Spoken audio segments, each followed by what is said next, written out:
Hi everybody, today is June 12th and I'm going to be talking about MS and genetics.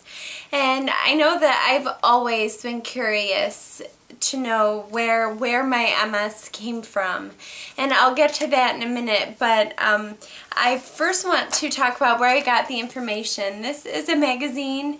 It's called The Motivator. It's from the MS Association's website, and it comes in the mail, so I'm sure if you look online, I found their website. It's just www.msassociation.org, or you can call at 800-532-7667 extension 120, and you can get this magazine. It's really great. They have pretty awesome articles, and you can hear more about different things happening with MS. But I am going to be talking about genetics today. It was a fascinating article. So I thought I would read you some information that I found that I thought may be useful for you to know. So it starts by saying MS is the most common cause of neurological disability in young adults other than a traumatic experience. And the cause remains unknown, but it is increasingly recognized that genes, environment, and interactions thereof are all important.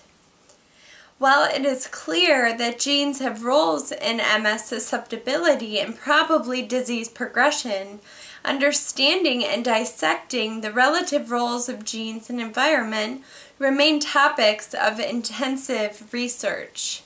So even when I read this article and the information I'm going to give you now, everything is still kind of up in the air. I talked to my neurologist, and he said, yeah, it's definitely, related to your genetics. And in the article it talks about identifying specific chromosomes and things like that. I won't bore you with that because it gets really detailed, but it's important to know. It was interesting to read, but I'm going to give you the basics. So about genes, it says, what can be said is that genes have some role in susceptibility to MS, but exact mechanisms remain unclear. Genetic studies in MS have clearly shown that increased frequency of MS seen within families is a result of relatives sharing DNA. In the 1980s, it was recognized that first-degree relatives, like your parents, your children, and your siblings of MS patients, have the disease more often than more distant relatives. First-degree relatives were shown to have a reoccurrence risk for MS of 3 to 5%. And that's really low in my opinion. And it's incredibly frustrating for me because nobody in my family has MS. My parents don't have it. My brother doesn't have it. Thank God. I'm really happy that they don't, because I feel like I've always been a very positive, optimistic person. So if anyone in my family was going to get MS, I'm glad it was me, because I feel like I've been able to handle it very well. But it's really frustrating. And when I was diagnosed, I figured, okay, well, I know that it could be a lot worse. And I've met children that are in a lot worse condition than I am and will ever be. So I know I just try to make the best of every day and live life to the fullest. And I hope that you all do that too. But now I would like to talk about environment. There are two kinds of environments which individuals can share. First is the common family environment, like in your home, and the second is the more widespread population-based environment. And it says, while DNA sharing is key in families with more than one member with MS, this does not mean that MS is entirely a genetic disease. This was really interesting. It says, in fact, this is confirmed by twin studies, among other evidence, Identical twins share 100% of their genetic material, and yet, if one twin has MS, the risk for the co-twin to have MS as well is 34%. So when you think about it, if someone is sharing 100% of your DNA, you would think that the chance that if one person has MS, your twin should have MS too, right? Because you're sharing your DNA. But that's not the case, and that's because of genes and chromosomes and all the technical things that I don't really understand. So I understood it when I was reading it, but I feel like you should all read it if you're interested to make the best sense of it, or talk to your doctor. And it says, this suggests that environmental factors also play a role.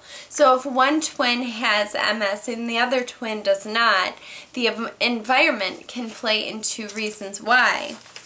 And it says some environmental risk for factors for MS must act at a very early time period, as some factors at the beginning of life, like in utero, when you're in your mommy's belly, they are determinants of the future of a risk for MS.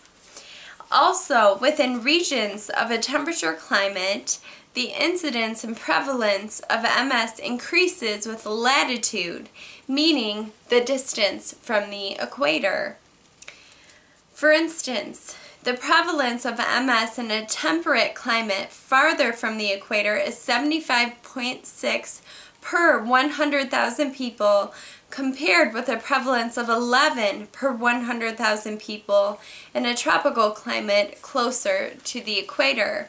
That's a pretty big difference, but I like temperate climates. Maybe it's because I grew up in a temperate climate in Michigan, but maybe it's just me. I don't know. I would prefer not to live closer to the equator. I would prefer not to live in a tropical environment. And again, that's because I didn't grow up like that. But to each their own. If that's what you would like, more power to you. And I really hope this was helpful for anybody that was interested with MS and genetics. And I put a new a new page on my website with some commonly asked questions and answers. It's just a couple. There were too many for me to put all of the questions and answers, but I thought they were some really, really important questions that people ask very frequently. So they're on my website, and I'm going to be putting a link at some point in this video. I really hope this was helpful, but of course, if you need more information or you're interested, please talk to your doctor. And I'm going to put the website of where I found this information, and I'll put the phone number up of the Motivator magazine, because I think it can really be helpful for you.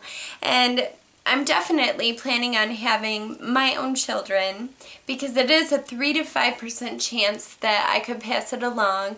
But again, my parents don't have MS, so it's just one of those things in life that I have to deal with, and I pray to God that it doesn't happen to my children. But if it does, I think they're going to be fine, because I'm okay, and I guarantee I'll pass on the positivity. So I hope you're all doing really well. I hope you're doing okay in the summer heat, and I will be talking to you soon. Okay, see you later. Bye-bye.